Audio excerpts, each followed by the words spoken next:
जय श्री माधव जय श्री माधव जय श्री सत्येन्द्र माधव। अष्टाविंश अध्याय। अष्टाविंशरे कृष्ण बल देखि सुर विशुनासीर ताहाकु अभिषेक कले गोविंद नाम देई गले। श्री शुकवाच व्यासनंदन हर्षित बोलती शुण नर नाथ कृष्ण को करी अपराध इंद्र पाइला मने खेद भालई मनर विषादे द्रोह जे कली पद्म पादे अज्ञाने होइली मुबाई आउ संपद मोर काहि निश्चय होइला मरण काहारे पशिबी शरण ଯାହାର ମହିମା ଅନନ୍ତ ଉଦରେ ଅଛଇ ଜଗତ ତାରେ ବୈରୀପଣ କରି କେ ଅବାତିବ ଦେହ ଧରି କି ବୁଦ୍ଧି କରିବଇ ଆଜ ଭୟ କମ୍ପଇ ସୁର ରାଜ ସୁର ବି ଇନ୍ଦ୍ରପୁରେ ଥିଲା ଇନ୍ଦ୍ରର ରୋଦନ ଶୁଣିଲା ବୋଲଇ ଇନ୍ଦ୍ର ମୁଖ ଚାହିଁ ରୋଦନ କରୁ କାହିଁ ପାଇଁ କୃଷ୍ଣରେ କଲୁ ଅପରାଧ ଯେ ତୋତେ ଦେଇଛି ସମ୍ପଦ ଅଜ୍ଞାନ ମତେ ବୁଦ୍ଧି ଭଳେ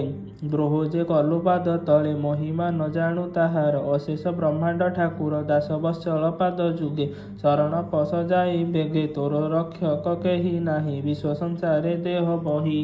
ଶୋକ ସଂହରି ଦେବରାଏ ଶରଣ ପଶ କୃଷ୍ଣ ପାଏ ମୋହର ପଛେ ଥାଅ ତୁହି କୃଷ୍ଣଙ୍କୁ ଭେଟାଇବି ନେଇ ସ୍ତୁତି କରିବି ତୋର ପାଇଁ ତାହାର ନାମ ଭାବଗ୍ରାହୀ ଚରଣେ ପଶ ଯା ଶରଣ ତୋତେ ରଖିବେ ନାରାୟଣ ଏମନ୍ତ କହି ଲୋକ ମାତ ଘେନି ଚଳିଲେ ସୁରନାଥ ମିଳିଲେ ବୃନ୍ଦାବନେ ଯାଇ ଜାଣିଲେ ପ୍ରଭୁ ଭାବଗ୍ରାହୀ ଗାଈ ଚରାଉଥିଲେ ବନେ ଗୋପାଳ ମେଳେ ପେଣୁ ସ୍ୱନେ ଘୋର ଗହନେ ବସି ଗଲେ ଗୋପ ବାଳକେ ନ ଜାଣିଲେ ଇନ୍ଦ୍ର ସୁରଭି ସନ୍ନିଧାନେ କୃଷ୍ଣ ମିଳିଲେ ବିଦ୍ୟମାନେ ସୁରଭି ଦେଖି ତୋଷ ଚିତେ ନମିଲା କୃଷ୍ଣ ପାଦ ଗତେ ସ୍ତୁତି କରଇ କୃଷ୍ଣେ ଚାହିଁ ନମଇ ପାଦେ ଶିର ଦେଇ ବନାଥ ଶୁଣ ନର ହରି ଇନ୍ଦ୍ର ଯେ ତୋତେ ମାୟା କରି ଘୋର ବରଷଣ ବିବାଦେ ଦ୍ରୋହ ଯେ କଲା ପଦ୍ମ ପାଦେ ସମ୍ପଦ ଦେଇଅଛୁ ତାରେ ଏବେ ଶରଣ ତ ପୟରେ ଲୁଚି ଅଛଇ ମୋର ପଛେ ବନାଥ ଦେଖ ତୁ ପ୍ରତ୍ୟକ୍ଷେ ଶୁଣି ଚାହିଁଲେ ଗିରିଧର ବାସବ ପଡ଼ିଲା ପୟର ଭୟ କମ୍ପଇ ତାର ଦେହି ବଦନୁ ବାକ୍ୟ ନ ସ୍ଫୁରଇ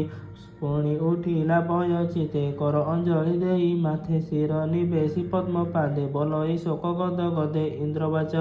ବନାଥ ଆଦି ନିରଞ୍ଜନ ଜ୍ୟୋତି ପ୍ରକାଶ ମହାଶୂନ୍ୟ ସୁଗୁଣେ ପ୍ରକାଶ ତୋର ନାହିଁ ଭକତ ହିତେ ବହୁ ଦେହି ମାୟା ମୋହିତ ଭବ ଜଳେ ତୋର ବିହାର ଯୋଗ ବଳେ ଲୋଭର ମୂଳେ ଷଡ଼ ଅରି ତୋହର ମହିମା ଆବରି ନିରତେ ଭ୍ରାମାନ୍ତି ଶୟଳେ ତୋହର ମାୟା ଚକ୍ର ବଳେ ଜଗତ ହୋଏ ଆତଜାତ ତୋହର ମାୟାରେ ଅନନ୍ତ ତୁହି ସେ ମାୟାକୁ ଆବରି ଶରୀର ବହୁ ନର ହରି ଦୁଷ୍ଟଙ୍କୁ ଦଣ୍ଡିବାର ପାଶେ ସାଧୁଙ୍କୁ ରଖୁ ତୁ ବିଶ୍ୱାସେ ଜଗତ ତାର ମାତ ତୁହି ତୁ ଦଣ୍ଡ ଧର ଭାବଗ୍ରାହୀ ତୋହର ସମ୍ପଦ ଆବରି ଯେ ବୋଲେ ମୋହରି ମୋହରି ତାହାଙ୍କ ଗର୍ବ ନାସିବାରେ ଜନମ ହେଉ ଏ ସଂସାରେ ମୋହର ପ୍ରାୟ ଜ୍ଞାନ ହାରି ଯେ ତୋର ସମ୍ପଦ ଆବରି ଗର୍ବ ବହନ୍ତି ଦୁଷ୍ଟ ଚିତେ ତାହାଙ୍କୁ ଦଣ୍ଡୁ ତୁ ଉଚିତେ ଗର୍ବ ଗଞ୍ଜନ ତୋର ଦେଖି ଭୟେ ମୁଦ୍ରିତ ବେନି ଆଖି ତକ୍ଷଣେ ଗର୍ବ ଦୂର କରି ତୋହର ମହିମା ସୁମରି ତୋତେ ଭଜନ୍ତି ସାଧୁ ଚିତେ ଖଳନାଶ ନ ଦେଖି ତୋତେ ଏବେ ମୁଁ କଲି ଅପରାଧ ବନାଥ ରକ ପଦ୍ମପାଦ ଏ ଅପରାଧ କ୍ଷମା କର ଭୋ ନାଥ ଶରଣ ତୋହର ଅଜ୍ଞାନ ମତେ ଭୋଗ ପାଇ ଭଳେ ହୋଇଲି ଭାବଗ୍ରାହୀ ଭାରା ନିବାରେ ତୋର ଜାତ ତୋହର ସଞ୍ଚିଲା ଜଗତ ଅବନି ଭାରା ନାଶ କରି ସାଧୁଙ୍କୁ ରଖୁ ନର ହରି ନମଇ ପରମ ମଙ୍ଗଳ ପରମ ଆଜ୍ଞା ଆଦି ମୂଳ ନମଇ ବସୁଦେବ ସୁତ ଯାଦବ ବଂଶ ଦୈବତ ସୁଧ ମୂରତି ଦିବ୍ୟ ଜ୍ଞାନ ଇଚ୍ଛାଏ ହେଉ ନାନା ବର୍ଣ୍ଣ ସକଳ ଜୀବ ଆଦି ପିତା ନମଇ କୈବଲ୍ୟ ଦାତା ତୁ ଦେଲୁ ଇନ୍ଦ୍ର ପଦ ମୋତେ ଦ୍ରୋହ ଚିନ୍ତିଲି ମୁହିଁ ତୋତେ ଅଳପ ଲୋକ ମୁଁ ସ୍ୱଭାବେ ମୋତେ ଥୋଇଲୁ ଇନ୍ଦ୍ର ପଦେ ମୋଝାର ନୁହଁଇ ଭାଜନ ତୁ କି ନ ଜାଣୁ ଭଗବାନ ଅଳପ ଲୋକେ ସୁଖ ଦେଲେ ଆବରି ନ ପାରଇ ଭଲେ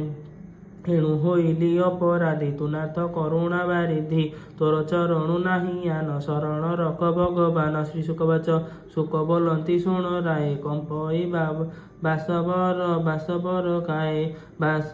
ଦାସବତ୍ସଳ ଭାବ ଗ୍ରାହୀ କହନ୍ତି ଇନ୍ଦ୍ରମୁଖ ଚାହିଁ ମେଘ ଗମ୍ଭୀର ପ୍ରାୟ ବାଣୀ ହସି କହନ୍ତି ଚକ୍ରପାଣି ଶୁଣ ହୋ ତ୍ରିଦଶର ନାଥ ତୋର ଦେଖିଲୁ ଦୁଷ୍ଟ ଚିତ୍ତ ମୋର ସମ୍ପଦେ ଅନ୍ଧେ ହୋଇ ମୋତେ ନ ଜାଣୁ ଗର୍ବ ବହି ତୋତେଟି ଅଛି ମୋର ଦୟା ତେଣୁଟି ଦେଖାଇଲି ମାୟା ଭାଙ୍ଗିଲି ତୋର ଯଜ୍ଞ କର୍ମ ତୁ ଯେଣୁ ହେଲୁ ମତି ଭ୍ରମ ଛାଡ଼ିଲୁ ମୋର ପାଦ ଚିନ୍ତା ସମ୍ପଦେ ହୋଇଲୁ ଅଚିନ୍ତା ଯେ ମୋ ସମ୍ପଦେ ଅନ୍ଧ ହୋଇ ଅଜ୍ଞାନେ ମୋତେ ନ ଜାଣୋଇ ସେ ଅପରାଧେ ଦଣ୍ଡ ପାଇ ତାହାର ସୁଖ ଲେଶ ନାହିଁ ଯାହାକୁ ନୁହଁ ହୁଅଇ ସଦଏ ସମ୍ପଦ କର ହରଇ ଥୋକାଏ ପୁଣି ଜାଣଇ ଯେବେ ମୋତେ ନାମ ଜପଇ ହୃଦଗତେ ମୋହର ଭାବେ ଯେ ପଶଇ ଜନ୍ମ ମରଣ ତାର ନାହିଁ ଏବେ ତୁ ନିଜ ପୁରେ ଯାଅ ମୋହର ପାଦେ ଚିତ୍ତ ଦିଅ ମୋହରୁ ଆଜ୍ଞା ଘେନି ଶିରେ ଗର୍ବ ଥାଉ ତ ଶରୀରେ ଇନ୍ଦ୍ରକୁ ଦେଖି ତୋଷ ଚିତ୍ତ ସୁରଭି ନମଇ ଅଚ୍ୟୁତ ଲକ୍ଷେ ସନ୍ତାନ ସଙ୍ଗେ ଲଇ ସ୍ତୁତି କରଇ କୃଷ୍ଣ ଚାହିଁ ହେ କୃଷ୍ଣ ତୁ ପରମ ଯୋଗୀ ବିଶ୍ୱ ସମ୍ପଦ ବିଶ୍ୱ ଭୋଗୀ ତୁ ଆମ୍ଭ ପାଳନ ଗୋପାଳ ନମସ୍ତେ ପ୍ରଭୁ ଆଦି ମୂଳ ଆମ୍ଭର ଇନ୍ଦ୍ରନାଥ ତୁହି ତୋତ୍ପାଦୁ ଅନ୍ୟ ଗତି ନାହିଁ ଗୁରୁ ସାଧବ ଦେବଙ୍କର ତୁ ନାଥ ଶରଣ ସୋଦର ବ୍ରହ୍ମା ବଚନେ ମୋହି ତୋତେ ପୂଜିବି ଅଭିଷେକ ମତେ ତୁ ନାଥ ଗୋକୁଳର ଇନ୍ଦ୍ର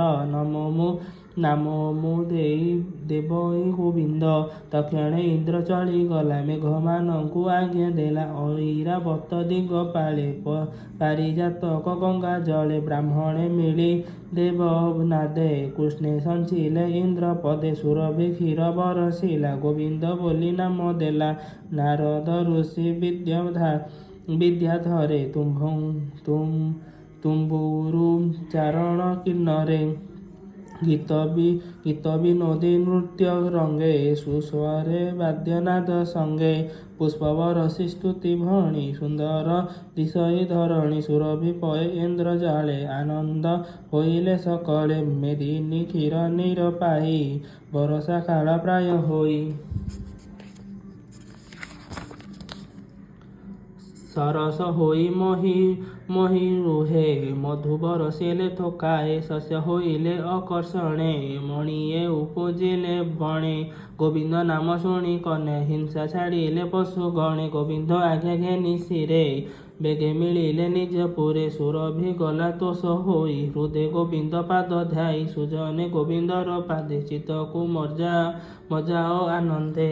ବୋଲଇ ଦାସ ଜଗନ୍ନାଥ ଗୋବିନ୍ଦ ପାଦେ ଦେଇ ଚିତ୍ତ ଗୋବିନ୍ଦ ନାମ ଭେଳା କରି ହେଳେ ତରିବ ଭବ ବାରି ହେ ହରି କରୁଣା ସାଗର ନିର୍ଦ୍ଦୟ ଭାବ ନାହିଁ ତାର ଇତି ଶ୍ରୀମଦ୍ଭାଗବତେ ମହାପୁରାଣେ ପାରମହଂସ ସଂହିତାୟାଂ ଦଶମସ୍କନ୍ଧେ इंद्रस्तुति नाम अष्टाविंशोऽध्यायः। जय श्री माधव जय श्री माधव जय श्री सत्यानंद माधव।